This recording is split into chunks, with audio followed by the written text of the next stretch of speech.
Aujourd'hui, dans la Cité des Femmes, un village réservé aux nanas. Ici, les mecs ont tout juste le droit de passer poser une brique. Ils doivent déguerpir avant la tombée de la nuit. Moi, je peux me passer des mecs, même pendant un siècle. À Ginoir, ce sont les meufs qui commandent.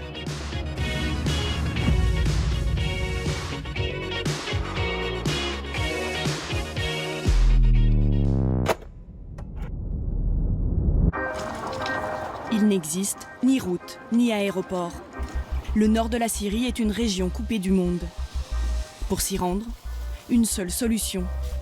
Traverser le fleuve Tigre depuis l'Irak. On peut y aller? Les réfugiés qui rentrent chez eux après les combats, les humanitaires, les journalistes, nous empruntons tous ce petit bac.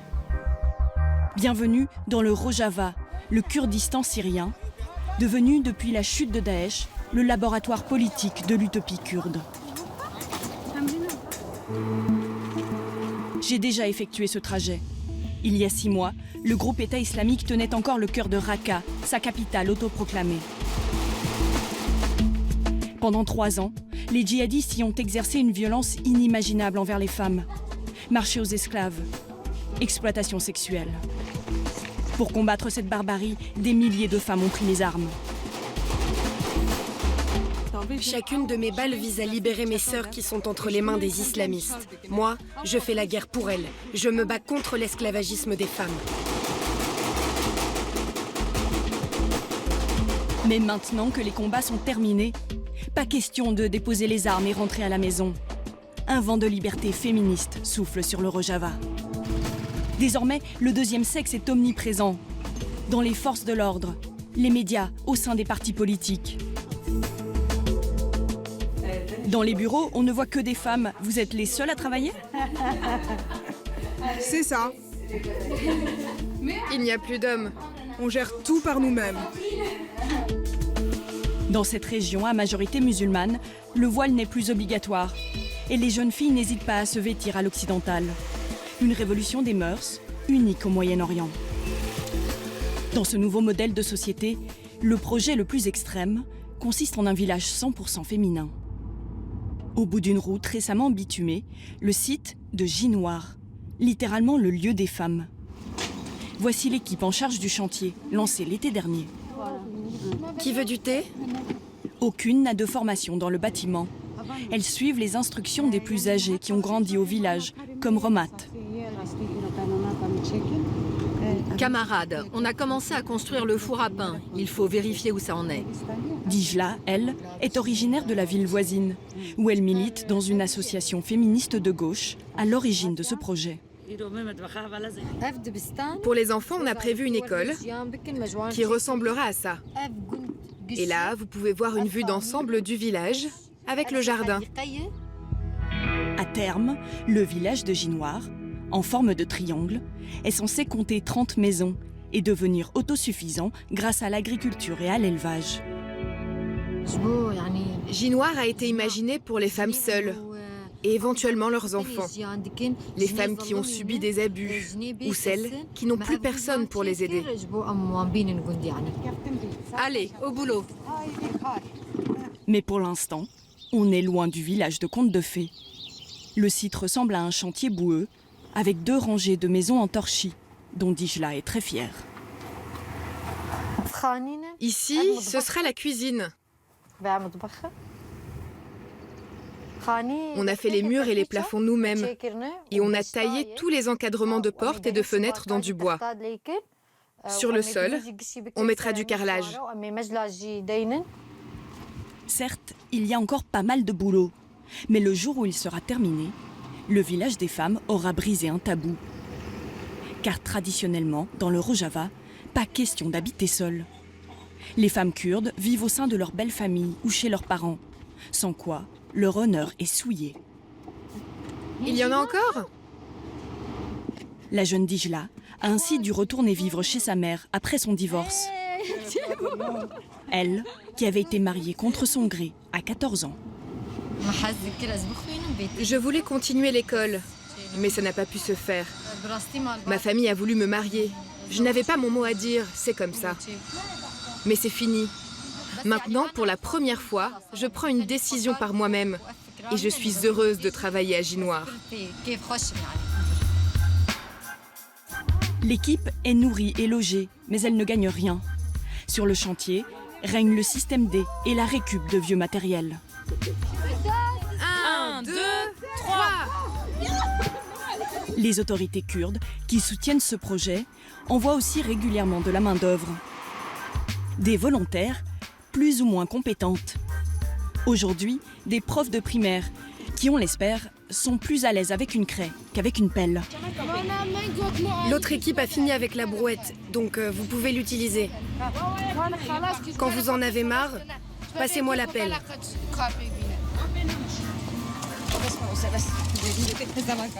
Stop, sinon j'y arriverai plus.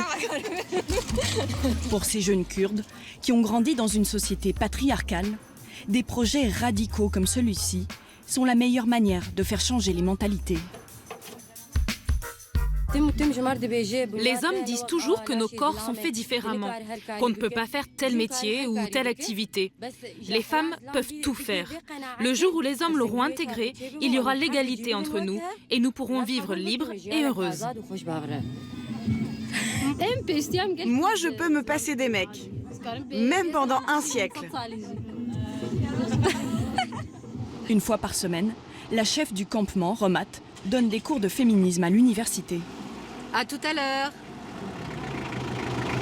La cause des femmes est devenue l'une des valeurs centrales du Rojava.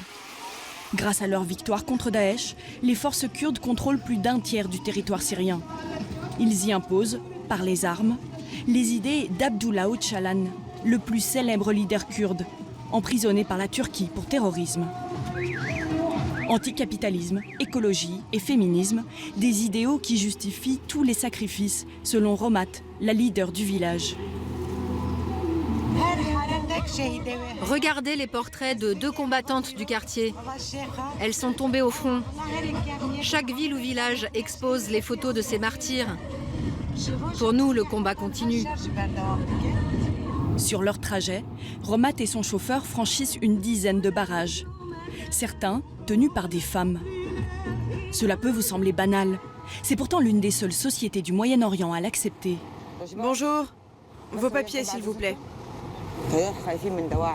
On craint les infiltrations islamistes. Notre rôle, c'est d'arrêter les terroristes, de leur bloquer l'accès à la ville pour protéger les nôtres. Aujourd'hui, dans le Rojava, les policières forment déjà 30% des effectifs. C'est plus qu'en France, alors que les portes de l'institution leur ont été ouvertes il y a moins de 5 ans. Avant, les femmes n'avaient pas le droit d'exercer ce métier. C'était considéré comme honteux. Une femme debout dans la rue, ça ne se faisait pas. Et avec une arme en plus. Au début, quand on demandait leurs documents au conducteur, ils faisaient une drôle de tête. Pour renverser enfin des siècles de domination masculine, les féministes kurdes ont inventé une nouvelle science, la gynéologie. L'université est mixte, mais pour l'instant, la filière dans laquelle enseigne Romat n'est pas ouverte aux hommes. Allez-y les filles. Le principe, remettre la femme au cœur de l'enseignement. Dans la littérature, l'histoire, la biologie. Romat, elle, est en charge de la philosophie. La gynéologie étudie la vie et l'existence de la femme. Car sans les femmes, il n'y aurait pas de vie. 2 ans de cours gratuits, financés par les nouvelles autorités kurdes. Celles-ci mettent l'accent sur la formation des jeunes filles, afin d'inculquer, à travers elles, les principes de parité à la génération suivante.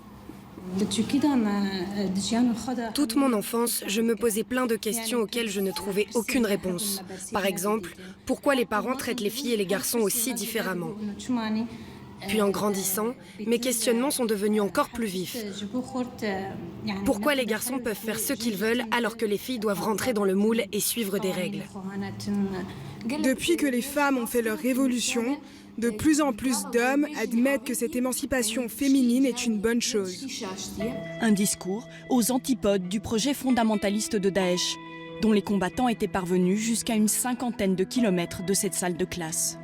Et à l'heure du mouvement MeToo, l'expérience kurde attire des militantes du monde entier, des féministes prêtes à braver le froid et la boue pour participer à cette nouvelle utopie. Retour à Jinwar, le village féminin. Ce matin, une des bénévoles revient après une rencontre avec des organisations de jeunesse du Rojava. Comment ça va? Elle est allemande, a appris le kurde et pris un nouveau nom, Nujin, c'est-à-dire la femme nouvelle. Waouh, vous avez bien avancé. Oui, plein de choses ont changé dans le village. Depuis un an, la jeune européenne partage le quotidien des militantes de Jinwar. Une existence dédiée à la cause, où les relations amoureuses sont prohibées. Ici, Nujin a trouvé une alternative au mode de vie occidental. Je ne m'imaginais pas vivre le type de relation qu'on voit dans ce qu'on peut appeler le système. Un homme et une femme, le mariage, la maison, 2 enfants, un chien. Vous savez, le modèle classique de l'amour. C'est trop étriqué. C'est un concept qui ne marche pas. Et le sexe, ça ne va pas vous manquer ? Ah, ça oui. Est-ce que ces militantes tiendront vraiment sans hommes ? Pour l'instant, elles n'y arrivent pas du tout. Maçons, menuisiers, électriciens. Dans les domaines techniques, ce sont eux qui possèdent le savoir-faire. Alors, tant que le chantier est en cours, les hommes sont tolérés dans le village des femmes. Emad, place ce tuyau dans le trou que tu viens de creuser. Oui, c'est ce qu'on a prévu de faire. Devant notre caméra, tous les ouvriers soutiennent le projet. Mais ils n'ont guère le choix dans cette région isolée et appauvrie par des années de guerre. Beaucoup de gens font vivre leur famille grâce à cet emploi. Nous remercions Dieu de nous avoir aidés. Il n'y a pas beaucoup de travail par ici. C'est la première fois qu'une femme vous donne des ordres ? Oui, la première. Et qu'est-ce que ça vous fait ? J'ai pas envie de répondre. Des fois, j'obéis. Des fois, non. Vous savez ce que pensent les hommes. Les militantes kurdes, en train de plancher sur le design des fresques murales, espèrent qu'avec le temps, ces préjugés disparaîtront. Mais pour Nujin, la jeune Allemande, c'est loin d'être gagné. J'ai rencontré beaucoup d'hommes qui se plaignent du niveau auquel sont arrivées les femmes, du fait qu'elles commandent. Ça les énerve. Ils disent que les femmes ont mal compris le concept de liberté, notamment. Et pour celles qui n'envisagent pas encore de se séparer radicalement des hommes, ni de s'installer au village de Jinwar, les autorités kurdes ont malgré tout prévu d'importants changements. Le système judiciaire a ainsi été repensé pour mieux protéger les femmes au sein des familles. Chaque ville kurde a ouvert un malajin, une institution entre la police et le tribunal, réservée aux questions liées aux femmes. L'équipe, des conseillères et une avocate, travaille sous l'autorité d'une ancienne. Passe-lui le téléphone. Leur rôle, vérifier l'application des lois progressistes adoptées dans le Rojava. Bonjour. Comment ça va? Notamment l'égalité des parts d'héritage, la garde des enfants ou l'interdiction du mariage en dessous de 18 ans. Qui t'a menacé? Mon père, ça fait 3 jours qu'il appelle. Ce jeune homme vient dénoncer le mariage de sa sœur. Elle a 14 ans et le fiancé potentiel, un Kurde vivant en Arabie Saoudite, 25. Au début, mon père m'a présenté le mariage de manière positive. Il a dit que j'aurais des bijoux, de l'argent, une maison. Alors je me suis fiancée. Mais après, j'ai changé d'avis. Une de mes cousines m'a expliqué comment ça se passe entre un homme et son épouse, et je ne veux plus me marier. Nizam fait convoquer le père de l'adolescente. Les mariages précoces sont interdits depuis 2014 dans le Kurdistan syrien. Mais la conseillère reçoit des cas comme celui-ci toutes les semaines. C'est vraiment dur de convaincre les parents, parce que leurs filles sont arrivées à un certain âge où elles pourraient faire des bêtises. Pour l'éviter, ils préfèrent s'en débarrasser le plus vite possible en les mariant. On vous rappelle demain après lui avoir parlé. Toute la journée, les justicières enchaînent les plaintes. Cette jeune femme est à bout de nerfs. Karima se dit harcelée par sa belle famille.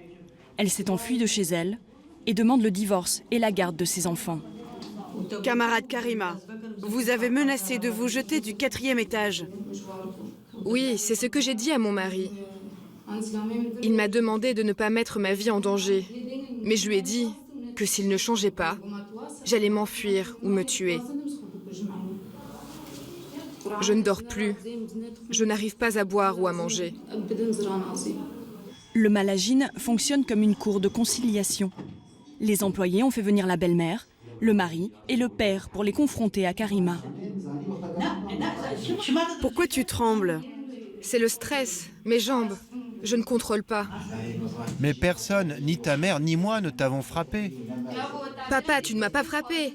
Mais tu veux que je rejoigne mon époux. Et je te dis que je n'en ai pas la force.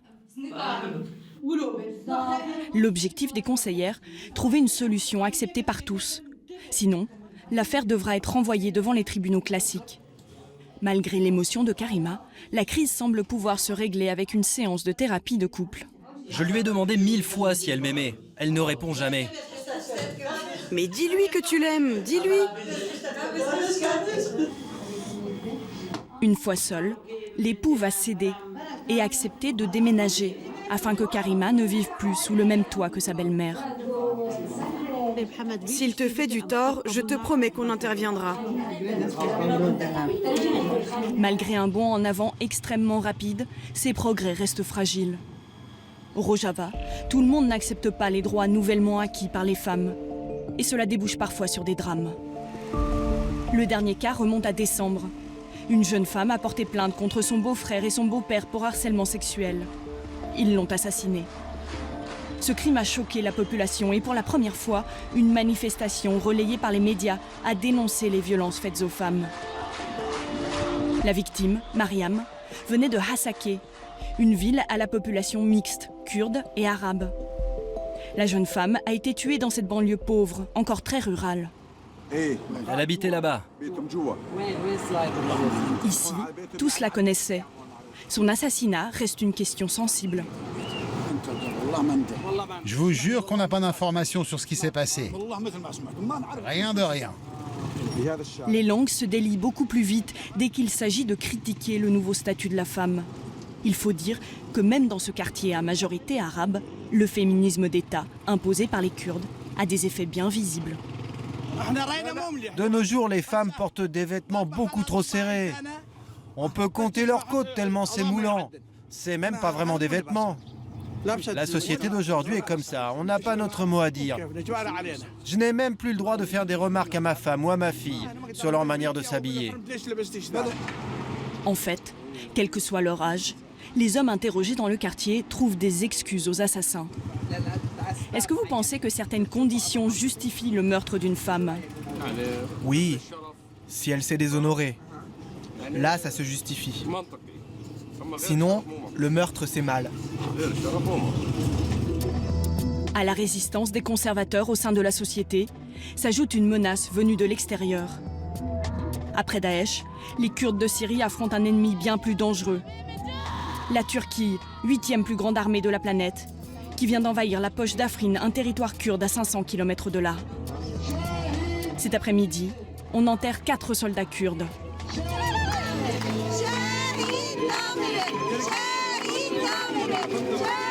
Si le reste du Kurdistan tombe, les femmes vont-elles être reléguées au second rôle? Les activistes kurdes veulent croire qu'un retour en arrière est impossible.